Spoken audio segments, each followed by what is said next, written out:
Good evening. We are here this evening on the front porch with United Capital Management, sponsored by the Redneck Yacht Fund. And we are this evening with Lyle Paczkowski. And Lyle is a long-term executive, recently retired with Sprint and T-Mobile, filed over 400 patents and nearly 100 in the blockchain space. And so this is the questions I have for him this evening are his area of expertise.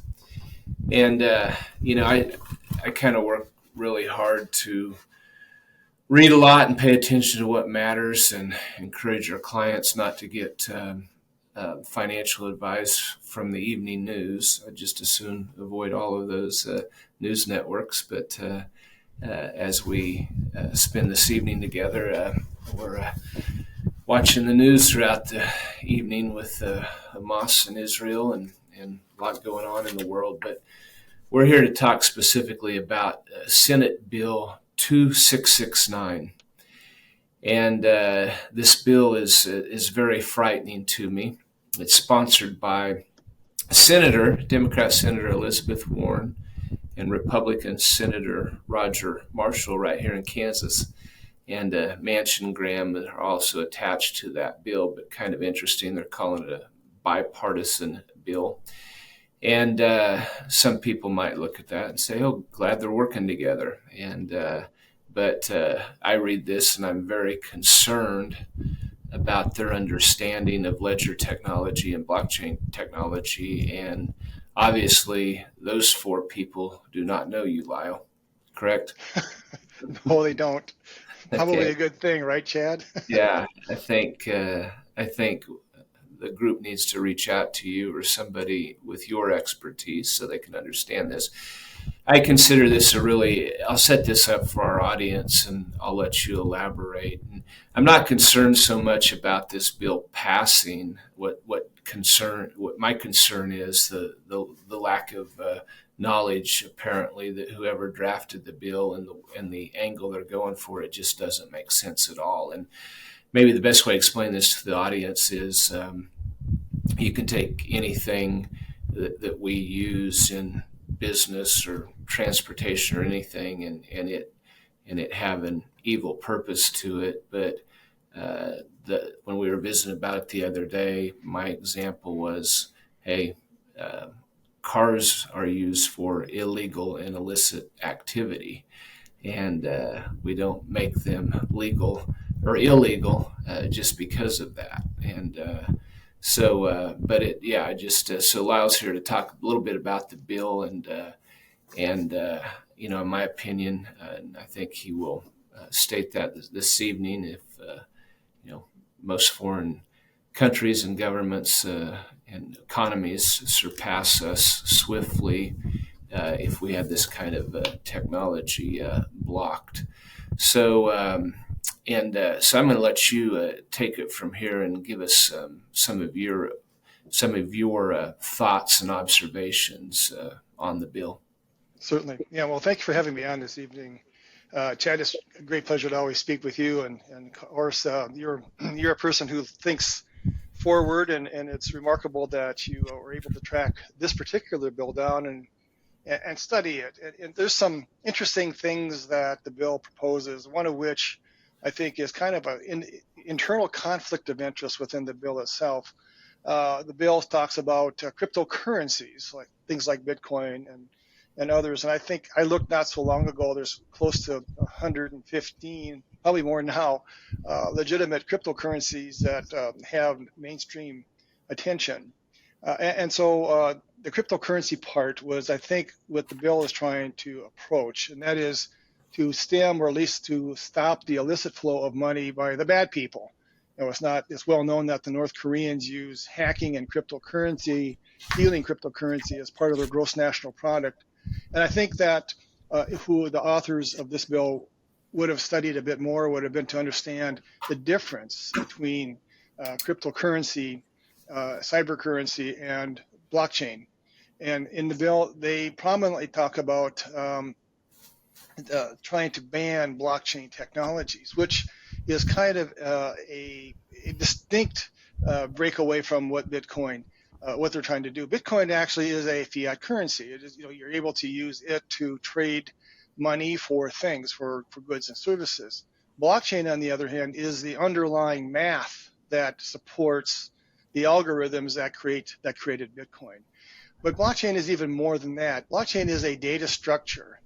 By the bill banning blockchain, you are essentially blocking the development of advanced data structures that are going to be coming to be evident to us with Web3 technologies. Web3 is the next iteration of the internet, and the World Wide Web Consortium is using blockchain as the data structure for that initiative. In the next 3 to 5 years, you'll start seeing more and more companies adopting blockchain technologies as their underwriting data structure. Well, if you have a bill that's trying to ban cryptocurrencies and at the same time stating that they're going to ban blockchain, that to us, I think, is a really large siren song that we need to understand and probably even prevent. I believe that, you have some analysts who say that because of cryptocurrency, this notion of ransomware has become easier to do. So you hear about the hospitals, the healthcare companies, the big companies who get hacked and have their data all ransomed or encrypted as a ransom, and then they demand 5 Bitcoin to get to free it up. Well, the issue around Bitcoin was to do 2 things. One, to provide anonymity of the holder of the currency or the money or the value, and secondly, to prevent double spend. In other words, you were not able to buy something unless you had the money to pay for it. And so those 2 things work well if you are in a normal society. But the problem with anonymity is that you're anonymous. And so bad people can buy things or trade money and be, to a large degree, hard to track down. And that's probably the real issue that the bill is trying to do, is to stop the Chinese, the Russians, the North Koreans, and other enemy states from coming in and doing essentially what they have been doing in the last couple of years. So yes, the bill probably has some merit in preventing hackers or the bad people from attacking U.S. citizens, but then on the other hand, goes way too far and defines a data structure that should not have any implications relative to being banned or put aside. Okay, several things here to break down. In regards to what I feel like what I've noticed is when a ransom is requested on ledger technology or Bitcoin, it seems like, and maybe I'm wrong percentage-wise, but it seems like those thieves have been caught or money's been traced. I should say the technology's been traced. I would still presume that the U.S. dollar is probably used for more money laundering than any other type of trade or barter or currency. Would that be a... That's a very fair statement. Absolutely. Well, just for example, to prove what you just said, and that's, like I said, that's a good observation.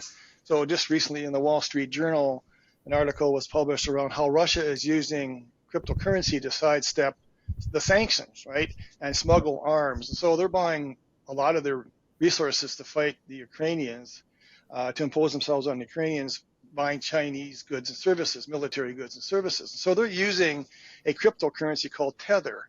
Tether is a stable coin. That is, say that blockchain or that Bitcoin or that cryptocurrency based on blockchain is using a valid currency as its backing, and that one of them is a U.S. dollar. And so the Russians are buying Chinese missiles and bullets using Tether, giving them money for it, using the U.S. dollar as the backing. That is not a good thing, in my view. And so, yeah, those types of things should be, I think, stopped in some fashion. But now you're talking about the global economy, the world economy, and the U.S. to a large degree has been probably be a little bit behind other governments in terms of at least allowing for development to occur with blockchain, or at least have valid legal cryptocurrencies and wallets.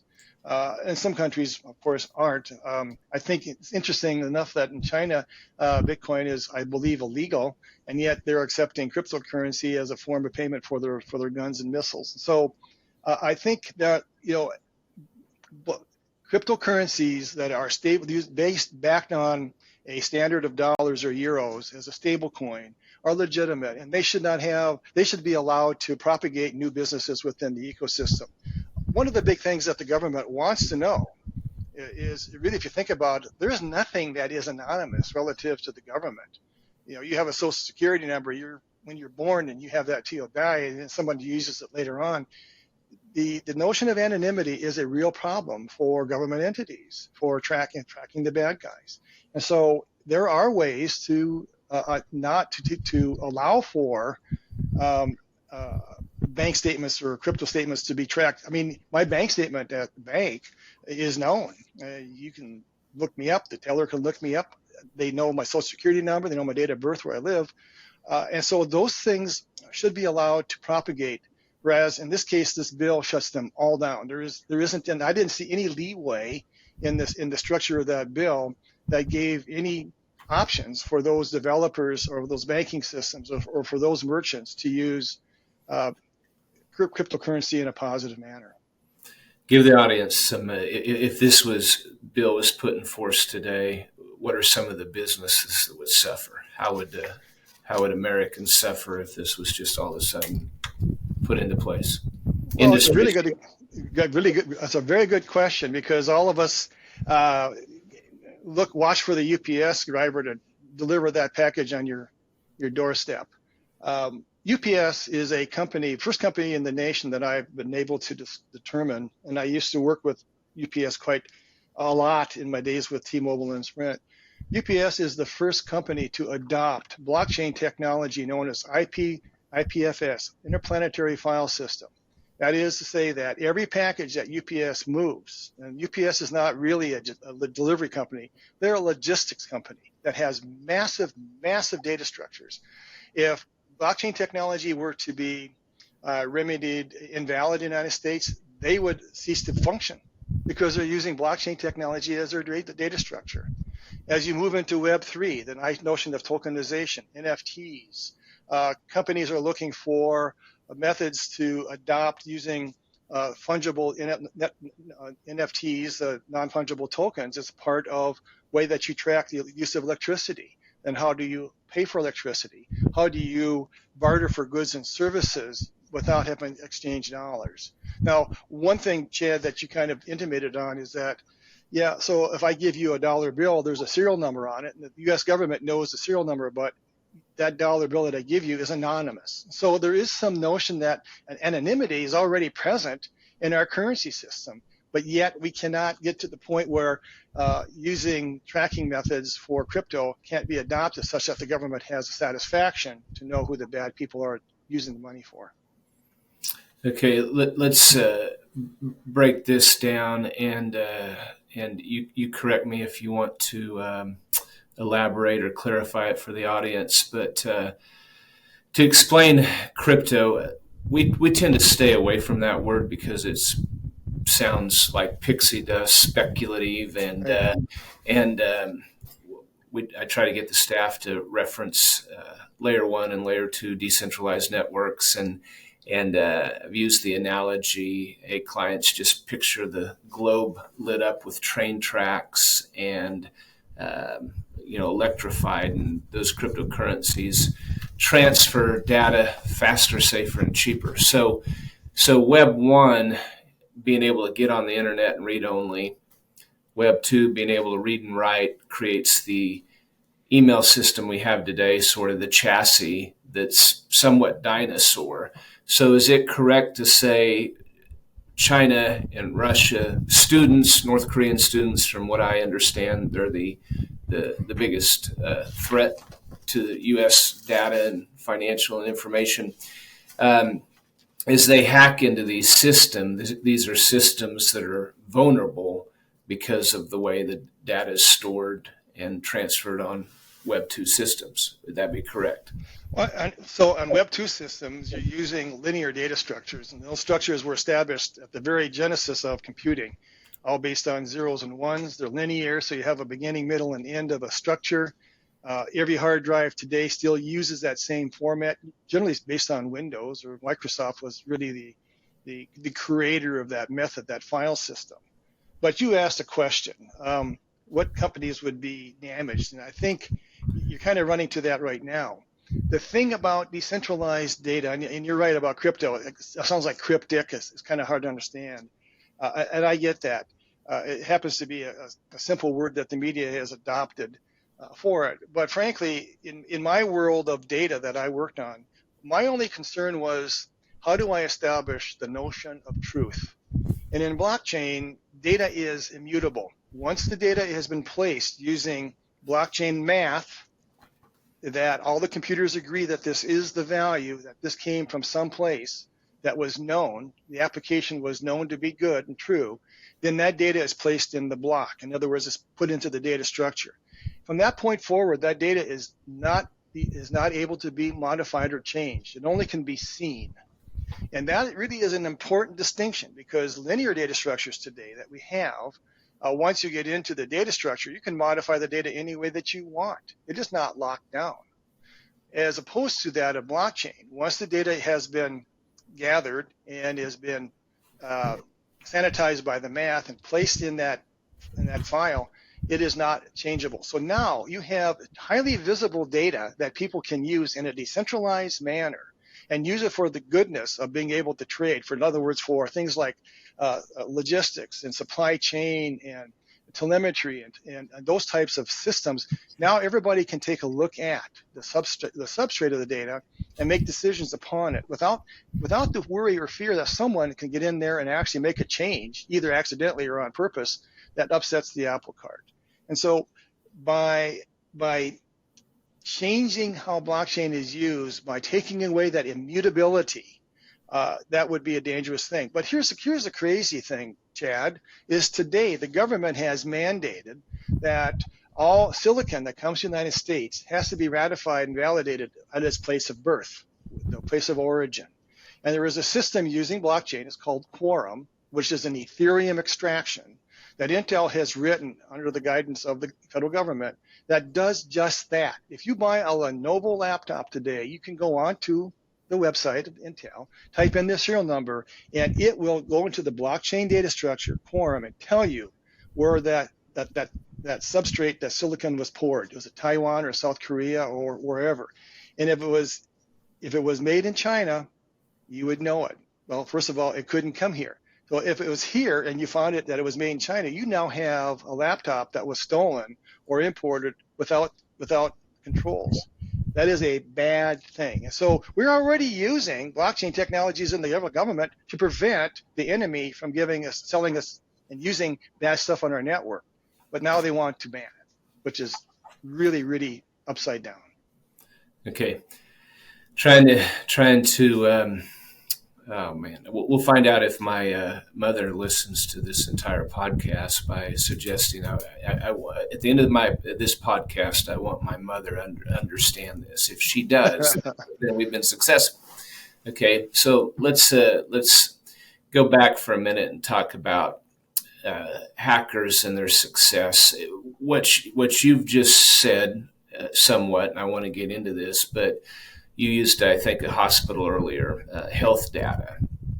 Okay, for a company that stores data, is dependent on their data, can't function in business and financially without their data. Heck, one of the most impactful hacks, ransoms that I heard of a few years ago was to a beer distributor back on the East Coast. And I believe they paid the $2 million, and I don't believe that it was a Bitcoin transaction. I don't remember for sure. But the cryptography, layer 1 and layer 2 networks, decentralized data storage transfer is exactly what these organizations need to protect themselves. What they're trying to slow or outlaw in this bill, Well, simply it puts handcuffs on the very people we're trying to protect, right? Absolutely. That data that's in every hospital today is on that linear data structure that was created way back when the internet started, for the most part, even when Microsoft started. That hasn't essentially changed in almost 50 years. And now we have an opportunity to make that data protected, hard to find, almost impossible to hack, it's virtually it would be a virtual impossibility to hack the Bitcoin network. You would have to amass 51% of all the electricity today that's powering those 6,250 identical PCs and hack them simultaneously. It's never going to happen. So now we've got these hospitals who need to protect the interests of their patients and preserve their data and not go through tremendous costs. Once your hard drive is encrypted and hacked, it essentially is trash. Even if you get your data back, you have to start all over with brand new equipment, brand new drives, because you don't know where else those hackers may have put a kernel of nastiness. Well, if you have immutable data, they can't get to it to encrypt it. They can't get to it to ransom you. They can't get it to extort you, because it is not in a way that it can be stolen, because it is, to your point earlier, decentralized. There is not one central spot where all the data sits. It is scattered around in a classically secure fashion, such that it can't be taken, and it cannot be totally encrypted unless the hackers are able to distinguish all of the endpoints where the other data is stored. And oh, by the way, those endpoints are encrypted already. It's impossible to decrypt those to find those other endpoints. So what worst can happen in a hospital in the future is maybe 2 patients' records get hacked, maybe. Okay, so here you put the time frame on it. Would you give it 2 years, 3 years, 5 years, 7 years? When will these senators, both Republican and Democrats, that are standing in the way of advancement in technology and our ability to protect ourselves, when will they look back? How many years from now will they look back and say, this was like trying to stop electricity or fight electricity? Well, let's hope that they can. Yeah, let's hope that they kind of realize this tomorrow. Yeah, I think sound minds will prevail. To some degree, I have a somewhat of a dim view of politicians in Washington. The last couple of years have proven that they're not really looking out for our best interests, and this may be another example of it. But there are people in Congress, and I think who are going to be voting on this, who are going to see really the merits of what letting technology expand on its own pace. Government controls are good where they protect the people and not destroy the businesses. I think it has a really low chance of passing. But the bigger worry is, Chad, is that people are thinking about it this way. If these 2 people are looking at this bill this way, how many others are going to try to stifle technology or development that way and not allow for it to move ahead? Like in your case, your firm, you look at this stuff, you research this stuff. Your staff are analysts. They quantify what they read and see and understand and study. That's what it takes to run a successful business. And to have those who happen to see blockchain defined in a cartoon, and now that's their data, that's their form of education, certainly is not what we need. I believe that it won't go anyplace, but we could probably see things come out of it, like in the case of this Tether example, where Russia is buying Chinese goods and services backed by the U.S. dollar. That probably should have some investigation. Okay, back to Web 2 versus Web 3. A gentleman shared this with me 4 or 5 years, and here I am 4 or 5 years ago, and here I am still using the same analogy, but looking at Web 2 like a corn maze. And a corn maze always has an entrance and an exit.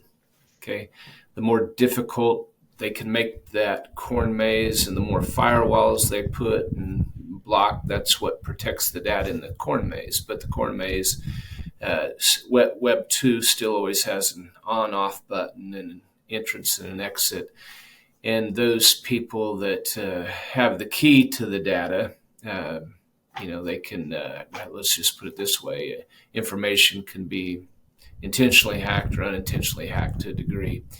So the analogy that I give, and if you could improve on it in any way, but I'll use your name, being I'm on the line with you, but if Lyle Paczkowski 123X4Z was the code to a missile, okay, usually say Russian missile. Maybe I shouldn't say that, but just a missile. How about a missile owned by Hamas? And that's the code. And in a Web 2 system, they could get through that corn maze and find that Lyle, Paczkowski, and whatever the other numbers are that I've already forgotten. Okay. On a Web 3 system, the L is so decentralized and stored on so many data points or nodes that they would not even be able to establish the L. Totally true. I'm just right on target. Web3 uses fundamentally the new types of data structure, the interplanetary file system. By the way, IPFS may sound kind of strange to the listeners, but it was Elon Musk who kind of coined the phrase when in the future we're going to have people living on the moon and Mars, and we're going to have a way to move data back and forth between Mars and the moon and Earth, and we need to come up with a better data structure, and that was blockchain. And so the Swiss who were working on the math said, well, we're just going to call it interplanetary file system. That's stuck. That's Web 3. That, to your point, every bit of data in that scenario, every 0 and 1 is to a large degree encrypted and decentralized. Now, you could bring along things like post-quantum encryption, where quantum math can solve for encryption very quickly. But there then too, you have to think about the decentralized nature. By the time that even quantum decryption can work, the data probably is already too old to be useful to anyone anyway. So the Web3, the fundamentals of Web3 are really remarkable. And in fact, all of the wireless carriers in the world are already starting to adopt their systems to be Web3 enabled. That's basically 6G. Yeah, very interesting. I think a pundit would then ask, what if you need that code and you lose it on the Web3 system? You want to address that? Well, certainly, yeah. So certainly, and to some degree, you're probably making an analogy to that of Bitcoin. When you have a user identity created, it's a very long character string, and it's the only way that you can be identified in that network is to have that correct string. If you lose it, you lose it all. And you've oftentimes made the statement about how much money in Bitcoin has already been lost and never to be recovered. In Web3, the tendencies for that are modified by these two things: silicon-based identity and carbon-based identity. Today, you and I are carbon-based creatures. I'm Lyle Paczkowski, you're Chad Koehn. We have a social security number, we have other things we're known by, but then the things that we're associated with our PCs, the silicon side of it, and ourselves, well, we blend it together. So you will have a little bit of a back door, at least if you do happen to forget what your entrance into Web3 will be, you can recover it by blending those two forms of identity. Bitcoin, on the other hand, is strictly just a single string of characters and is not stored anyplace. In other words, there's no multi-factor authentication, or as I tend to call it, multi-factor aggravation, to get and reclaim that identity. You just have to keep it someplace safe. Gotcha. So kind of the bottom line is, one more thing.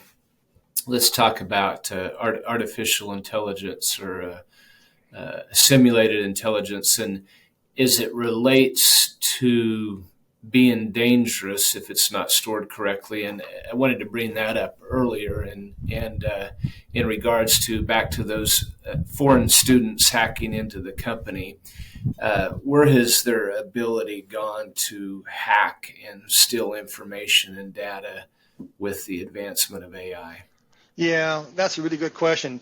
AI, or as you say, simulated intelligence, as I prefer to call it rather than artificial, is essentially very advanced programming. It is a tool of being able to rapidly assemble a lot of data from a variety of different resources and present to you basically encapsulated and condensed information. It's kind of a high-speed Wikipedia. In the future, yes, the hackers are going to have this tool available to them to gather more information quickly. Now, interestingly enough, if you go onto most AI systems and I type in, tell me about Chad Koehn, it'll come back and say, it is not our policy to discuss people and what they are. There's other resources. I can look you up on LinkedIn or whatever. But in the future, the workarounds to that may be kind of interesting, because they may not describe to me Chad Koehn. They may describe to me your social security number. And that's all over. And so now they can be able to have AI generate and go out and search and crawl through all the web interfaces to bring that information back. That there is a danger to that. I in my work in media, when it became available to us through chat, I used AI almost every day in my workplace at Sprint and T-Mobile, because it was such a handy tool. Like I say, it's Wikipedia on steroids. And in the future, there may be, they're speaking about legislation. I think that our legislators are probably going to look more at AI in the future than they are at Bitcoin and blockchain, because that's probably a bigger present danger. Gotcha. All right, something humorous and not that humorous, but my great-grandmother was born on the boat, I think in 1897, on the way over from Prussia, and my grandfather Beater here was just a few years older. He died at age 99, I think in 1970. But his clan, he had, I believe, 12 children, and then my grandfather had 10 children. All right, and of those 12 children, many of them had multiple children. Back then, a lot of children, because they needed, for all this technology, they thought they needed 12 men on the farm, right? And but that particular clan always pronounced it Koehn, Koehn. And for you to call it Koehn, nobody can look at that name and call it Koehn. They usually pronounce it the way we do if they see it. So are you telling me there's Koehns up in North Dakota, or where have you seen that? Or have they been in Kansas City? No, that's North Dakota. That's the North Dakota version of it. Yeah, that's how they were said there. Yeah.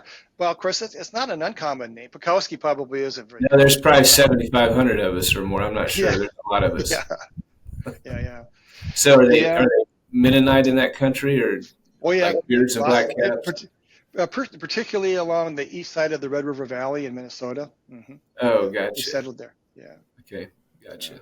So, well, I think I had 2 first cousins and 3 second cousins marry within the Mennonite community the same last name, and I assure people that no, they weren't cousins. It's a very long distance from one another. So, anyway, well, thanks for being with me this evening, Lyle. Very interesting, and I'm sure we'll have to come back to you for lots of questions. So, very good. Good to speak with you. Have a good rest of the day. Yeah, thank you.